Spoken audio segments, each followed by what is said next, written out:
Dans le précédent épisode, je vous ai raconté pourquoi je me suis retrouvé en mission documentaire au Japon et comment j'ai intégré une équipe de grands reporters issus de plusieurs pays différents. Nous avons effectué l'ascension du mont Tateyama par 7 moyens de transport avant d'atteindre l'hôtel le plus élevé en altitude du Japon. Après avoir été émoustillé par une jeune demoiselle et passé une nuit proche des étoiles, je vous ai donc laissé au moment où je me réveille le matin, les yeux ébahis devant ce mont sacré. Voici la suite.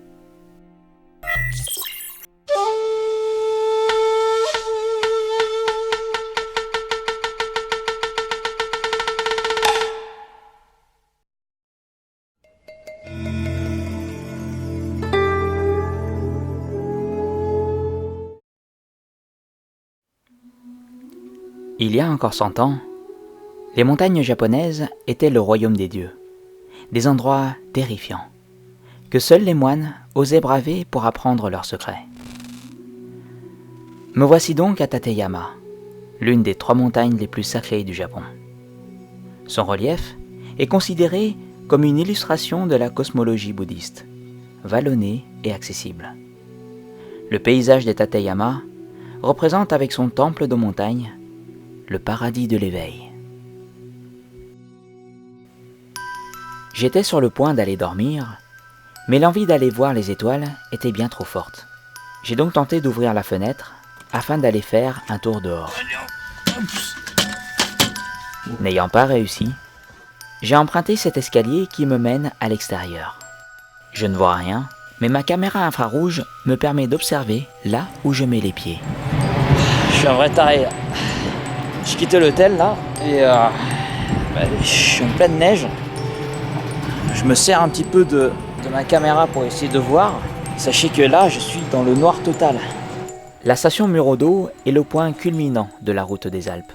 Elle est réputée pour être l'un des meilleurs points d'observation des étoiles la nuit. Mon instant de bonheur fut très court, car la raison est revenue sur ma conscience. Je vais éviter de prendre des risques inutiles et aller dormir dans l'hôtel le plus élevé en altitude de tout le Japon.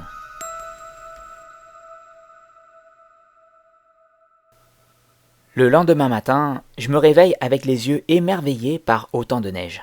Cela fait si longtemps que je n'en avais plus aperçu. Je me suis alors vite habillé pour aller contempler le paysage à l'extérieur.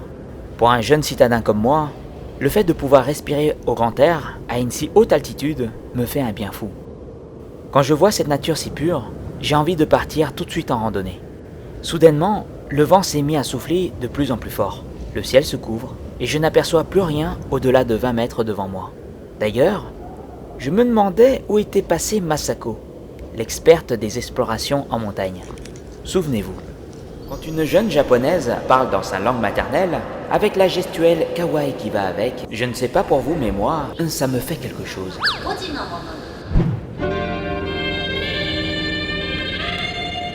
Un vrai Pokémon, cette Misaki. Quand je l'ai aperçue, j'ai fait semblant de tomber afin d'attirer son attention. Wow. Pikachu? Misaki, je vous présente Misaki, le meilleur guide du monde en montagne. Laissez-moi vous présenter brièvement Nobuko, qui m'expliquera toutes les subtilités de la culture japonaise. On aura l'occasion d'écouter ses récits plus tard. Unfortunately, we cannot see anything. Very kawaii. Une fois l'équipe de reporters au complet, nous entamons notre randonnée au cœur des montagnes de Tateyama. Voici l'hôtel où j'ai dormi. J'étais loin d'imaginer qu'il existait une si large variété de chemins de randonnée autour. Cette activité en hiver est plus dangereuse qu'en période estivale. Par conséquent, laissez-moi vous confier quelques conseils pour être bien préparé. Premièrement, faites attention.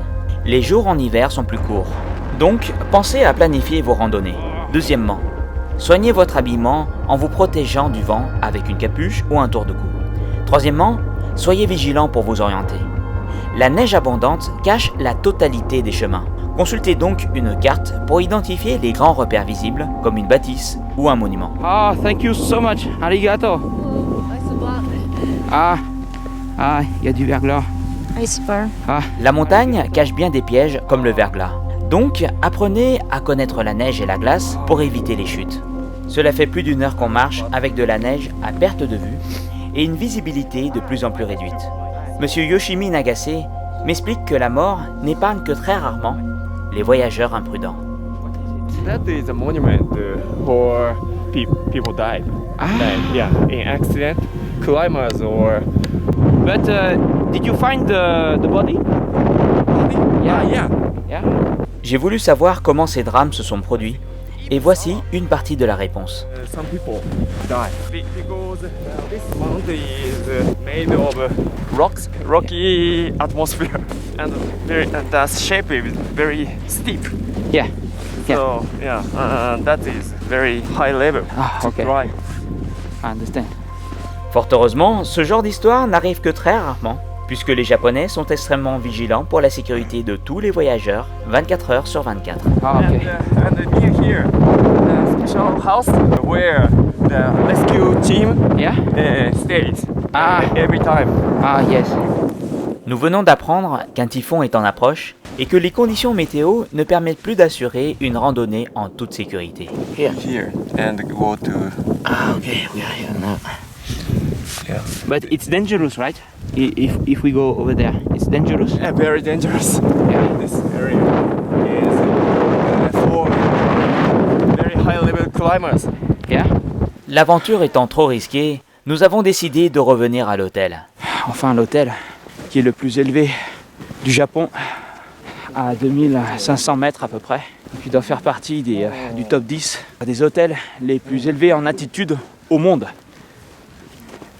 Bien que nous soyons rentrés sains et saufs, un drame intergalactique vient de frapper le cœur de mon ami Danilo, le reporter italien.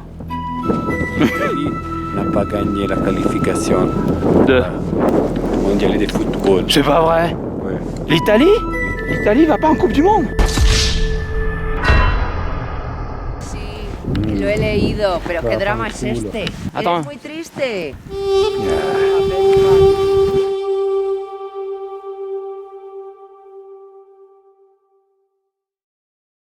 Avant de prendre l'avion et partir explorer un pays, il faut préparer son voyage et notamment identifier les endroits à ne surtout pas rater. En ce qui me concerne, c'est parfois une tâche chronophage et fastidieuse à réaliser. Heureusement, depuis de nombreuses années, les Japonais ont énormément modernisé leur approche du tourisme, et voici un exemple ici. Je suis dans un petit musée présentant une carte interactive qui liste et situe les endroits à voir absolument à Tateyama. Vous pouvez voir par exemple ici derrière, il y a une représentation de l'endroit où on se trouve, et si vous voyez ici, vous avez en fait des photos, des lieux à visiter. Vous appuyez sur le bouton, il y a un point lumineux qui s'affiche et vous pouvez vous rendre compte à peu près à combien de kilomètres ou à combien de centaines de mètres vous vous situez par rapport au lieu désiré. Quand je découvre un lieu sacré, j'ai besoin de comprendre son histoire. Et celle de Tateyama est remplie d'anecdotes.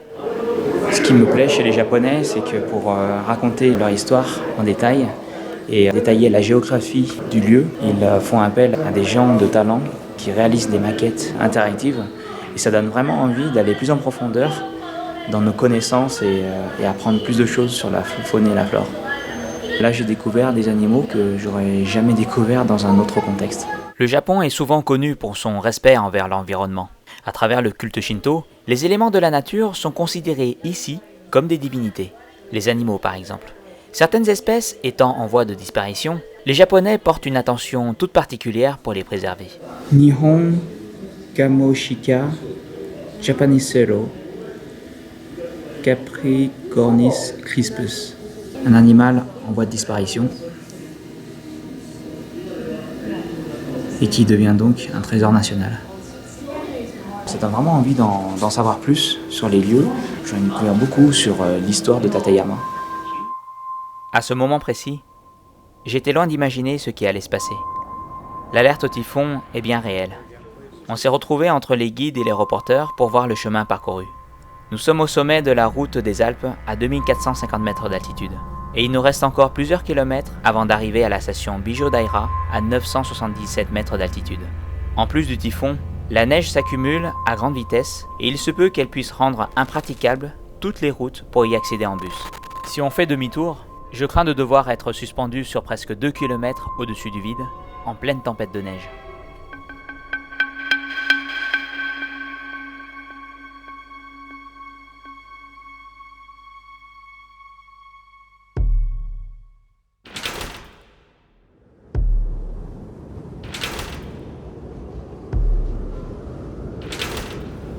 demi-tour. Le choix que je craignais. En attendant l'arrivée du téléphérique, j'ai voulu me rendre compte de la visibilité du chemin que je suis sur le point de traverser. Les routes vers Bijo Daira étant désormais recouvertes de neige, il n'y a plus le choix. Je vais être suspendu dans le vide, en pleine tempête de neige.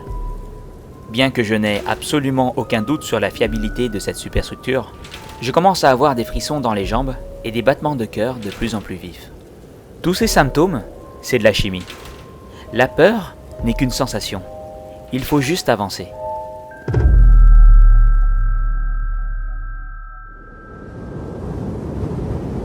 Le vent n'a pas cessé de remuer l'épaisse couche de brume. Nous venons de franchir la zone de turbulence dans cet immense paysage enneigé. Je jette un dernier regard sur les flancs de montagne avant de retrouver le lac de Kurobe. J'ai la sensation de retrouver la terre ferme quand je me retrouve ici à faire la queue avant de prendre le bus et quitter le mont Tateyama. J'avoue être surpris de voir à quel point la neige a pu recouvrir aussi vite les routes. De ce côté de la montagne, les déblayeuses à neige ont pu agir assez vite pour permettre la circulation en bus. Durant le chemin qui nous amène vers une toute nouvelle destination, je commence à réaliser la spiritualité qui se dégage du mont Tateyama. Une atmosphère mystique qui ne se décrit pas par des mots. Elle se ressent.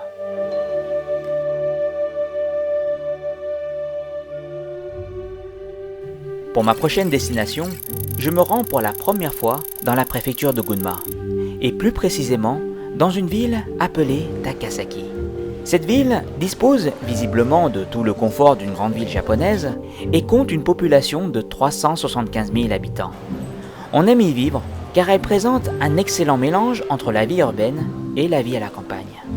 Mais je suis venu ici pour y découvrir les fameuses poupées que l'on appelle Daruma, dont le pouvoir mystique est d'exaucer tous vos rêves.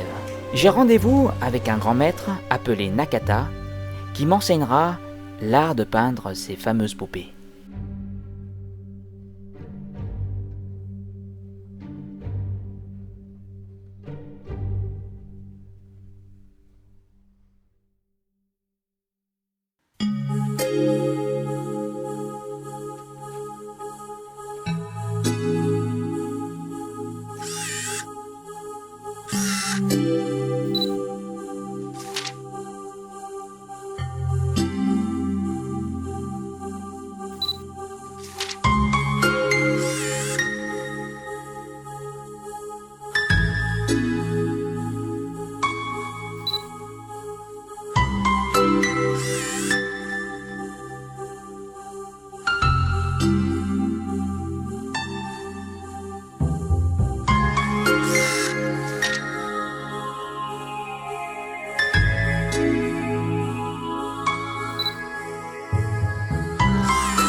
Depuis des millénaires, la légende raconte que si tu t'abonnes à cette chaîne, tu seras envahi d'un pouvoir de séduction intense, très intense, immensément intense.